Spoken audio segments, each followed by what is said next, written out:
Hey guys, it's Lumen. Today, I'll be reviewing the highly anticipated Monogatari Collab with my thoughts on the top rarity cards and a brief look at the bottom rarity. Before I begin, I just want to let you guys know that this is not meant to be a definitive assessment of the entire machine. I'm just simply giving my opinions on each card. The info that is displayed in this video comes from Product, your one-stop shop for all translated news from the JP server. I highly encourage you guys to check out the website as it has become a mainstay for me in keeping up with the news. I, along with other players, also occasionally write articles on the blog section of the website known as PDX Academy, so do check that out from time to time.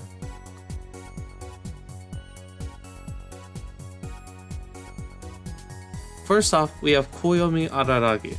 His base form has a nice set of damage awakenings with VDP and 777C, but the real appeal, in my opinion, is in the leader skill. The leader skill is activated by just matching one dark combo and one other attribute combo that is present on the team.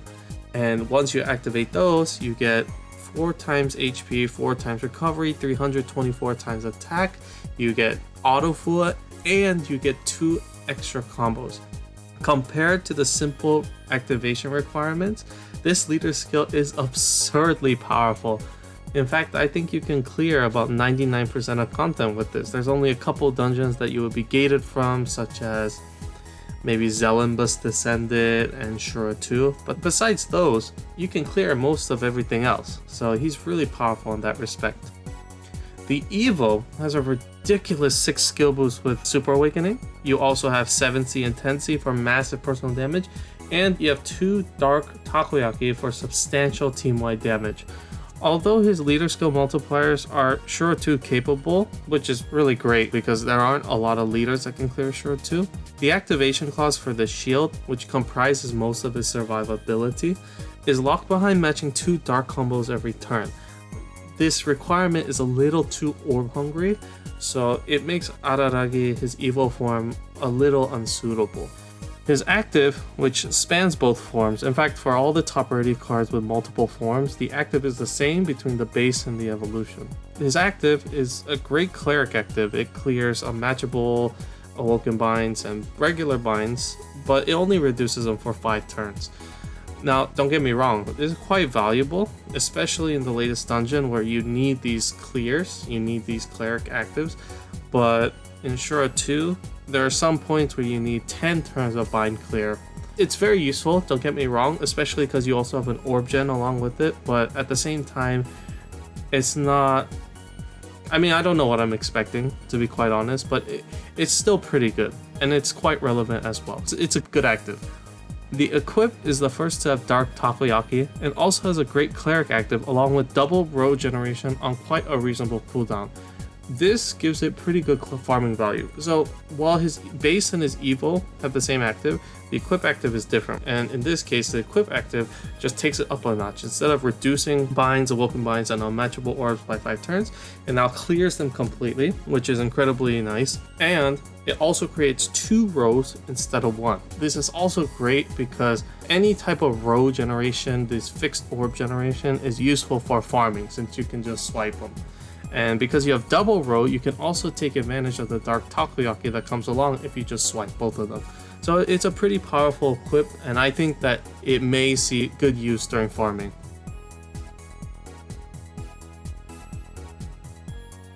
Hitagi Senjo Gahara. At first glance, you look at her active and it seems pretty obvious to me that her niche is within low HP water teams, right? Because it's 1 turn cooldown with a health cut, and the only other card that does this is Zero Core, and he is very low HP centric. So I look at Hitagi and one turn cooldown, you get HP cut, you get -1 second every turn, but you get 3 water orbs every turn, and this is really nice because the orb generation is super quick, super quick, but the time debuff effect, right, the negative time effect, is also quite nice because let's say you get negative time from an enemy, right, and your time is reduced to 25% of his original duration. Well, if you pop Hitagi's active, then instead of being reduced by 75%, it's only reduced by 1 second, which is almost always better. So it may seem like a drawback, but it's like a lesser evil that you take on in order to counteract greater evils. Like, you choose the lesser evil. I mean, it would be best if you didn't get time debuffed, but based on how powerful this active is, the negative time and the health cut are there to just balance out the active because it's too strong otherwise. Now, her base form is low HP, and to be honest, for me, that's not very interesting because low HP for water, in general, when I see low HP awakenings, I think of TA2, and in TA2, water is just the worst attribute, the absolute worst attribute you can have. So yeah, I just don't see that much value. Maybe you can play some very niche and very interesting teams, but it's something that I just don't see and I won't understand until I try. On the other hand, her Evo is quite strong with 3 7C, 2 Takoyaki, and a really high attack step. However, what's really nice is if you don't like her active because it cuts your health down, right? You can actually inherit something over it, and because the cooldown is so short, it's like making the inherited active your actual active just 1 turn longer. Now, this makes you weaker to skill delays because there's no way to, for example, sometimes you inherit a card over another card and the inherited active acts as like a pseudo SDR, but in this case you can't do that. However, because of the short duration of the base active, you can essentially make it an inherited active your real active just 1 turn longer. Like, for example, if I wanted to inherit Captain's Rope, right? And I forget how many cool turns it is, but let's say it's like 14 turn cooldown, right? Well, I inherit that and on Hitagi, and now Hitagi is basically a 4 turn attribute absorb void card with a 15 turn cooldown as opposed to 14, if that makes sense. So I think it can be really useful. I think the low cooldown also has its benefits. Because of her high attack stat, you might be able to use it as like a button base for certain things, although that sounds kind of expensive to be quite honest. She seems like an interesting card. Unfortunately, water is just not in the best place right now, so we'll see. I think she has potential, but I just don't see a concrete application for her just yet.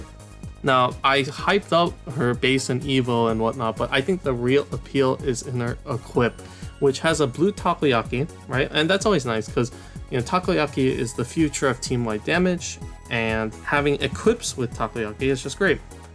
More importantly though, she has the coveted 4-turn attribute Absorb Void. Now, it was no coincidence that I mentioned the Captain's Robe, because Hitagi also has 4-turn attribute Absorb Void. Now, this has become incredibly valuable in endgame content, starting from AA4, where you would encounter Yomidra, and Yomidra would put up these double attribute Absorb shields every single turn.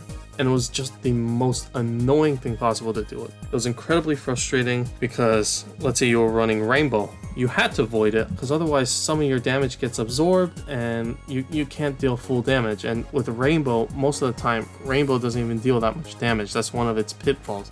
If you're running a monocolor team, it means you have to sit there and grind it out and pray, okay, I need some favorable attribute absorb shields. However, with Captain's Robe, you can just pop that and you have 4 turns of absolute luxury to just deal massive damage and kill off Yomidra. Now, even in later game content, you have ASR1. On the Minoas, they have attribute absorb shields. If you brought along Captain's Robe, you can nullify that, neutralize that, and kill off the Minoas. It's just a great equip overall, and that's why it maintained near ageless relevance. Even throughout waves and waves of power creep, Captain's Robe is still used over and over and over again to counteract these annoying mechanics. It's like the premier option. Like, even if you don't need the resist, even if you don't need the combo orb, you still bring it along just for the active, and that speaks volumes to me. And Hitagi, while, you know, she comes with an orb unlock and she comes with water orb generation, so she's definitely more monocolor focused. But that 4-turn attribute Absorb Void is just really nice because it provides us with a second option to use. Now we have a viable alternative to Captain's Robe. But let's say you have remorse over not getting Captain's Robe, you didn't realize how good it would be. Well, here's your chance. If you get a Hitagi, you can kind of replicate that in a different equip. Of course, Hitagi I think will be much better on water teams, especially because she has the water takoyaki and the orb generation, so she's definitely oriented more towards water teams.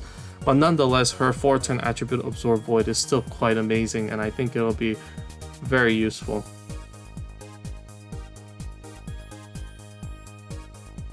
Tsuruga Kambaru. Her base form is low HP, but you have more VDPs instead of low HP awakenings. You have super blind. It's like slightly different, but I think it still fills in that low HP niche. And then her evolution has double takoyaki and double 7C, but has an attacker killer and can possibly get a third 7C. So it's very similar, but the active is different. So I look at the active and she has 7-turn cooldown. You lose half your health, so you have the half health suicide, but you get a fat shield, 75% shield, and you get a huge spike, 2.5x attack for water. And this is really cool to me because shield have become very relevant in Shuro 2. Now they've also become relevant in dungeons like Zelenbus, where most of the time with most teams you need a shield to tank some of its hits. But in Shuro 2 especially, it's become quite popular and quite relevant because most leads, except like Mikage, you need a shield to tank some of the fat hits in the dungeon. Like on floor 5, there are ogres that hit for 600,000 damage. Most teams can't tank that, so you bring along a shield to tank it, and because it's on a short cooldown you can reuse it relatively quickly. What's nice is it also has a big spike, and lately all the endgame dungeons are really tanky. They bring along a bunch of tanky spawns that you can't kill. I look at this and I'm like, if I don't need a shield, I can still use this active for the spike and it'll be useful. And so this dual niche is actually really great because most of the time you're not looking to use both. And if you're looking to use both, then it's even better. Like for example, let's say you're trying to hit Gillies under 50% to trigger his moveset. You need a shield to tank his below 50% moveset. But if you want to get him under 50%, it's nice to have the spike to guarantee that you have the damage to get him under 50%. So it can also be useful in both ways. What's funny to me is Hitaki and Tsuruga, while they do different things, they're very similar in their value, in that Tsuruga also has a really great value. I think the real appeal of the card is in the equip. You have skill boost and L unlock, and then you have an incredibly fast Void active. It's unbelievably great because I think we are trending away from void spawns, which means the reliance on VDP is not as much, and for me that means that void actives can be quite useful. It already sees a lot of use on Ryume, right? Ryume, you have Dire and Fagan Rai getting more popular, and Ryume's buffs will make them very relevant in the meta. I think this equip is going to be really great, and I think it holds the most appeal out of all of our forms.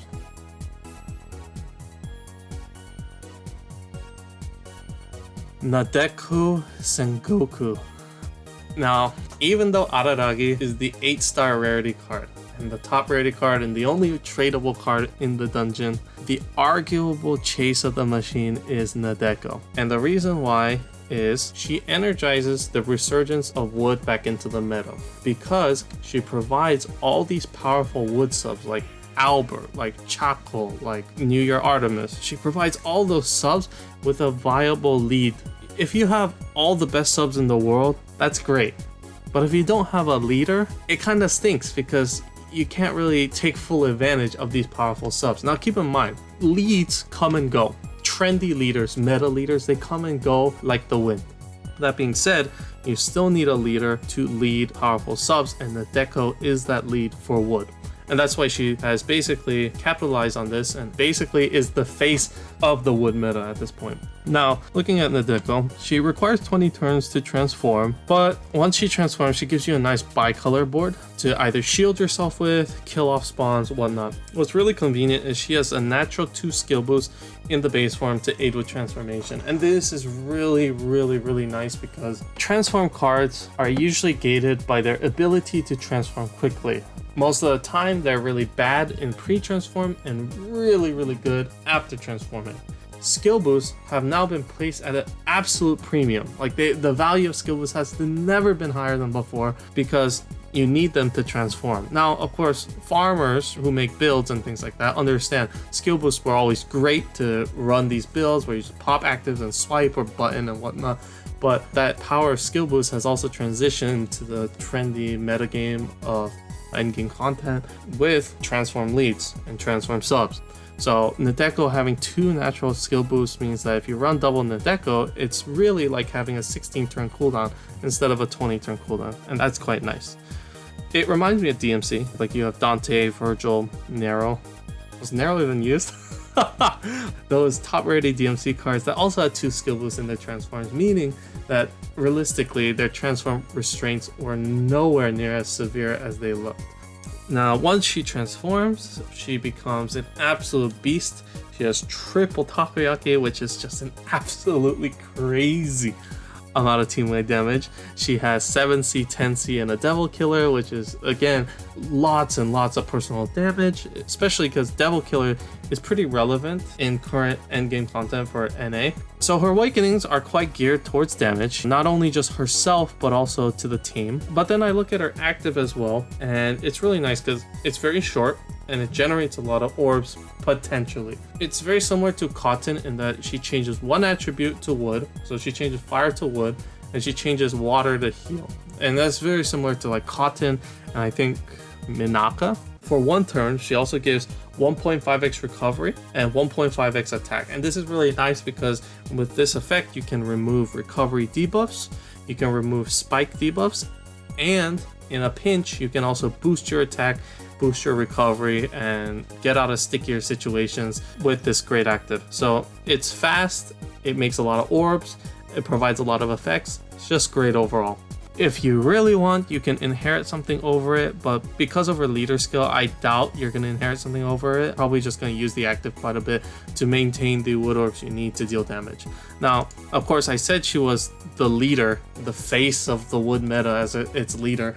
And that's because you look at her leader skill, and she has the coveted 1.5x HP and 50% shield. This gives her an effective 3x HP and recovery, and combined with another NADEKO, it means you have the 9x effective HP and recovery standard that has become required, maybe not required, but it feels required to survive in solo for sure too. You have the survivability, and then you also have the damage from matching 2 wood combos. You got 324x attack, and you also get 3 extra combos per lead when you match 2 wood combos. So this, if you have 2 of her, it becomes 6 extra combos, which is absolutely amazing because not only do extra combos deal more damage, but they also ease activation of the 7C and 10C awakenings that have become so prominent and so ubiquitous in today's endgame teams.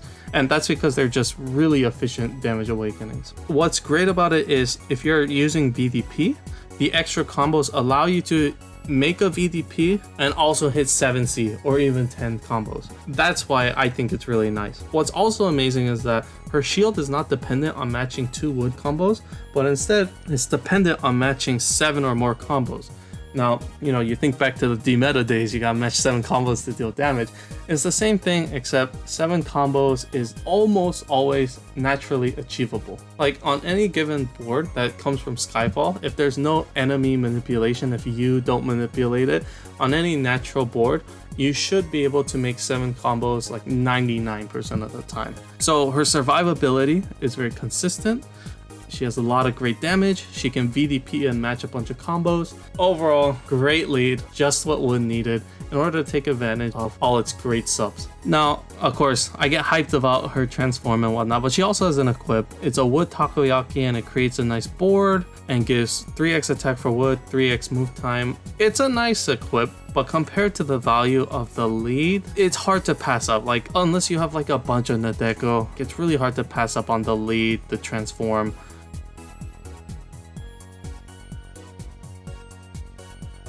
TSUBASA HANEKAWA. So she is the orb skin of the machine, and in Japan she's really popular because of the Marvel collab with Captain Marvel. But we don't live in Japan. We don't play on Japan, we play on NA server. So we got to think of it from an NA perspective here. So she's very similar to NADEKO in a lot of ways. She has the same 2 skill boosts. She has the same 20 turn transform, except with 2 Hanekawas, it's like 16 turns effectively. And when you transform her, she has the same type of multipliers with 1.5x HP in recovery and a 50% shield that's triggered off of matching 7 combos, and her attack multiplier is dealt off of matching multiple light combos because she's a light card as opposed to a wood card. What's different about her is a couple things. When she transforms, she doesn't give you like a bi-color board. Instead, she gives you a shield. 7 combos, 50%, and then you have a 50% shield effect that gives you essentially 75% shield. I think it can make for very interesting stalling tactics. I'm not sure how exactly it's gonna work, to be honest, but I look at that and I think to myself, it can get very interesting. That's all I'll say. Now, her active skill is a bit longer than the NADEKO's, but she does create 6 light orbs, right, which is enough to activate, and she also voids attribute absorb on a 4-turn cooldown, which is actually just ridiculously fast. Now, this means that she obviously has great sub value on teams for dungeons that have multiple attribute absorbs that come up really quick, but in general, I think that you'll use her a lot for the light orbs, and then when you need it, it'll come up quickly enough for you to use it. So I think it's great in that regard. Her awakenings, she has 3 light takoyaki, like NADEKO's 3 wood takoyaki, but her damage is not as potent. She has 777C instead of a 7C, 10C, and Devil Killer. 777C is less damage, but it's more easily activated, and she needs 777C as opposed to 10C because she doesn't have an extra combo effect. Instead, she has auto full 5 million additional true damage. Now, my preference is I like extra combos because you can just manually Fua and it's not that big of a deal. However, auto Fua has its uses, it's very convenient. Let's say you're against the Dragon Seed, you can button that away with an auto Fua. It becomes very, very trivial. So there are uses for it. And because she doesn't have extra combos, it makes sense that she only has 7C because that's the most consistent thing that she can activate. It's also nice when you're dealing with resolve spawns, when you don't really want to think about anything, you just want to kill it, and you don't have to match a resolve or anything, you can just completely focus on matching combos. Now, I look at it and I think to myself, how are you going to VDP? That's the main question, right? As I said, VDP is the most compact form of killing off void spawns with damage void shields. So without the extra combos, it becomes very difficult to VDP and match 7 combos, right? You would have to use 27 orbs on the board just to do that, and that is not that clean. Now, one option you can use is, let's say you wanted to bring along a spinner active, then you could spin your board to the most optimal combos and whatnot that you wanted, and everything is good, right? A spinner would definitely help. Of course, a spinner that you made, not like a spinner from the enemy. A better way, I think, is just not using VDP at all and instead opting for Void. Something like Dire or Fagan Rai, those two would be incredibly good because that way, when you pop the Void, you no longer have to worry about the Void shield and matching a VDP. Instead, all you have to do is pop the active and then match combos to your heart's content and then deal massive amounts of damage. And I think this is really nice because you can take better advantage of the takoyaki, because a VDP, you have to take 9 orbs to match that box, right? And that could have been 3 separate color combos, which is an immense amount of damage when you think about how takoyaki is stacked. So I think that a Void active would actually be really cool.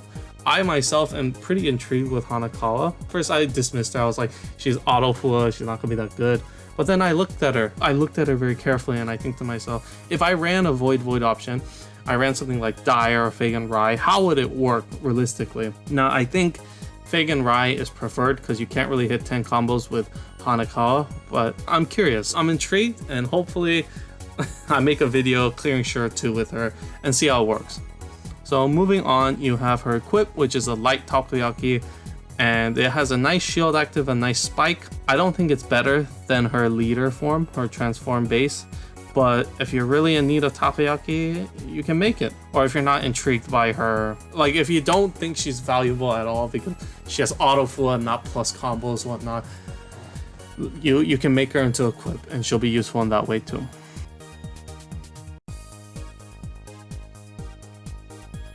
Shinobu OSHINO. Now she is the fire version, so there are all the color combos, right? All the color variants of takoyaki equips are in this machine, and Shinobu Oshino is the fire version. So the first thing I think to myself is she's a meme, and that's because I look at her leader skill and she has 2.5x HP and no shield at all. And for me, when 2.5x HP leads were released, right, of course you have mastering, right? But when you had like legit leads at 2.5 XP, I think the first one was Safi Jiva. I don't know if Safi was the first one, but I do remember people were talking about it as running like Kuro Yuri with Safi Jiva. And for me, I look at that and I'm slightly disappointed because it's like, you're so vulnerable to gravities and you can't even muster up that much HP. Like, yeah, it's cool, it's a great meme, but that's it. In general, I just don't see much usage for her as a leader. Maybe you can have a lot of fun with it if you like, but I just don't think it's that good. So as a lead, of course you can opt, right? Her base has the extra combos, while her evolution has the auto full effect. But overall as a lead, I just find her pretty disappointing. She doesn't even have a recovery multiplier, which makes sense if you're gonna use something like Kuro Yuri, but it's still disappointing. Now, her base form has double VDP, and her evil form has 2 red takoyaki and 2 7C. When I look at her active, it has a shield on 10 turns, and it creates a lot of orbs. It's double column generation, so 10 orbs is enough to make VDP, that's enough to make 3 separate color combos. It's actually quite nice orb generation, even though it might not be in the most desirable location, but it's very nice. And you also get a shield that's quite useful, again, in Shura 2 and other technical dungeons. For me, I look at Oshino, and I don't like the base form. 7C and 10C are the best damage awakenings for a reason, because they stack well with everything else. However, VDP, the thing is, if you're not matching a VDP every turn, you're not activating the damage multiplier from the VDP awakening. And that means without any other damage awakenings, you're pretty much dead weight. In my opinion, I just think that having 3 VDP is really cool, but it's only going to be used like a couple times. And I'd rather have the double 7C and the takoyaki that will be far more consistent. It'll be used much more than VDP. For me, I just look at it, I'm like, it's just an expensive version of Shiva that has takoyaki. And her active is better, I grant that. Like, the active has orb generation, that's always nice, but a 7-star collab that you can't even trade for versus a Pantheon card that many people should have after the free Super Godfest rolls, rolling in Godfest, rolling in Mystics and Specters or key heroes.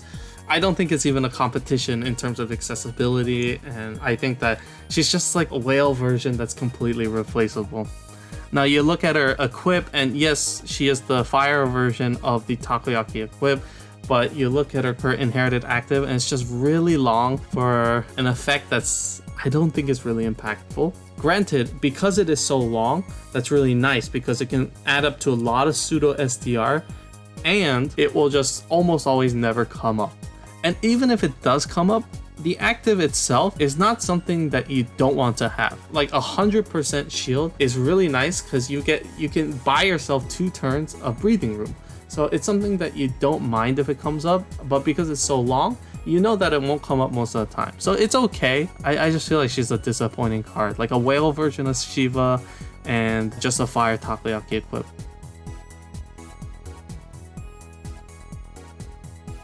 Mayoi Hachikuji. Her base form has double 10C, and that is super compact and super potent. Like, that's a ton of damage.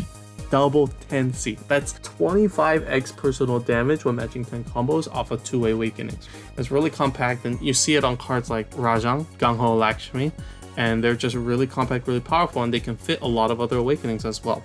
The problem is double 10C is difficult to activate, and the rest of Mayoi's awakenings are a little disappointing. Like, she has the voice awakening, which, you know, obviously comes as a part of the collab. Then you have the tape resist, which is, it's nice to have, but not really the most important thing you need in endgame. You have 1 skill boost, which is kind of a turn off. In today's age of transform cards, like, you need lots of skill boosts, and having only 1, it feels like I automatically exclude it, right? Like, when I'm building for teams that have transform cards, I'm like, I need to have at least 3 skill boosts, and I look at Mayoi, I'm like, 1 skill boost, I'm never gonna use her.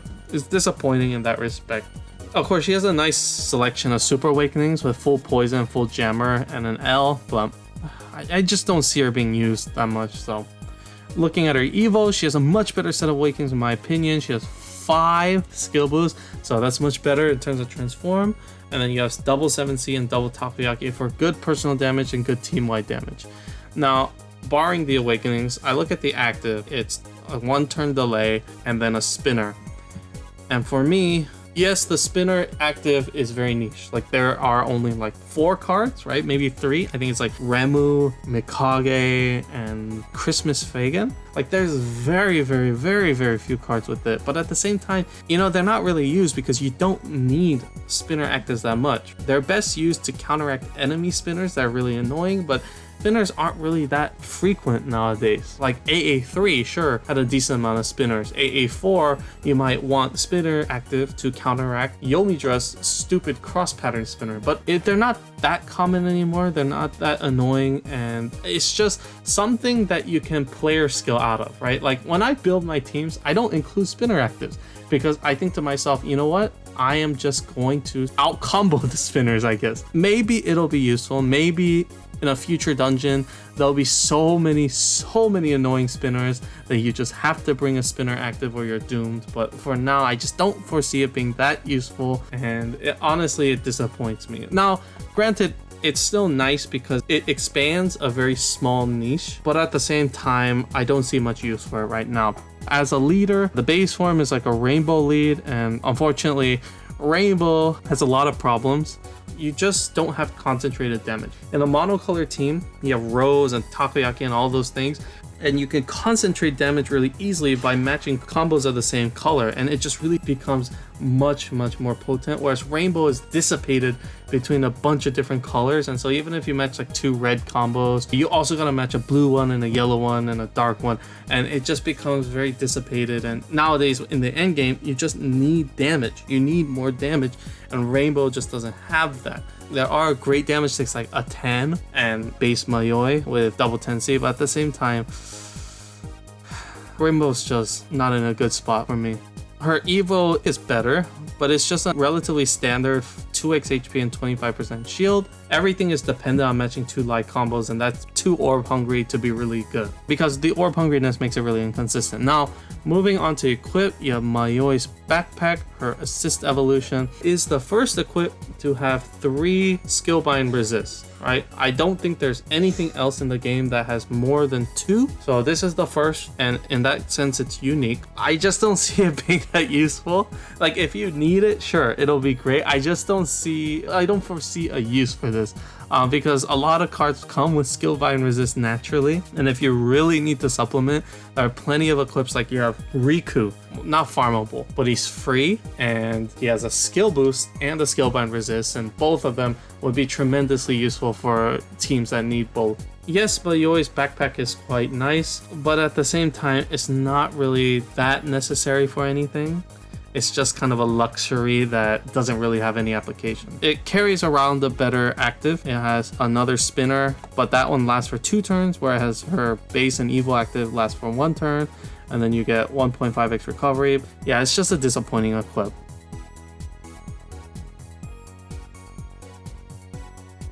With the 6 stars, I'm going to be pretty brief.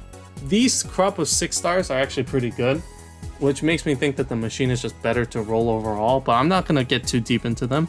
First off, we have Karen ARARAGI, and she's really good because she has a lot of attacker killers. I think she is one of the strongest attacker killer subs in the game, and so she'll be useful in that for things like ranking or farming. Next, we got Tsukihi ARARAGI. She is a recovery stick. She has 3 enhanced heal orb awakenings, and she has a decent awoken bind and bind clear active, so she's a good recovery stick / cleric type of card. Next we got Meme OSHINO. I'm definitely pronouncing this wrong, but it's too good to pass up. Meme OSHINO. For me, his main appeal is in his active. It'll be great for farming. You have a row generation and then a multi-turn shield. And that'll be good for farming because the only other replacement is like Tomoe from Rurouni Kenshin, and that hasn't arrived in ages. So yeah, it'll be a good replacement for that. Next, we got Deishu Kaiki. Now, he has 2 uses. his active is pretty good for farming because it's double row generation, of course different colors, but double row generation and a haste. And then his leader skill is 2.5x coin multiplier, and coins have become more relevant with the announcement of Super Limit Break in Japan, and each of those requires 1 billion coins, so Deishu Kaiki will be useful in multiple ways for farming and as a coin multiplying lead. Next, we have Yozuru Kagenui, and his appeal lies in his active as well. He has a double row generation, right? So you have dark orbs and gemmer orbs, and maybe the gemmer orbs might not be useful, but it is 2 rows, and you can take advantage of gemmer orbs in various ways, depending on how creative you are. But he also provides a 2.5x spike as well, which is incredibly powerful. So it's good for farming. I think it'll be great in that regard. Now we have Yotsugi Ononoki. Yotsugi, his appeal lies in his physical killers. He's going to be a great physical killer stick with a high attack stat and 3 physical killers. I think he can take physical killer latents as well, so he'll be good in that regard. And then lastly, we have Izuku Gain, and I think the main appeal is Izuku should be a good sub with double wood takoyaki and 10C, but I think her main appeal again is in the active, because you have double column generation with a haste on a 7-turn cooldown, meaning you can system this active and swipe with double columns. So with that is the Monogatari Collab Egg Machine. Hopefully you guys enjoyed, and if you guys have any questions or comments or concerns or whatever, just let me know in the comments, okay? Alright guys, thanks for listening in. See you next time. Bye bye.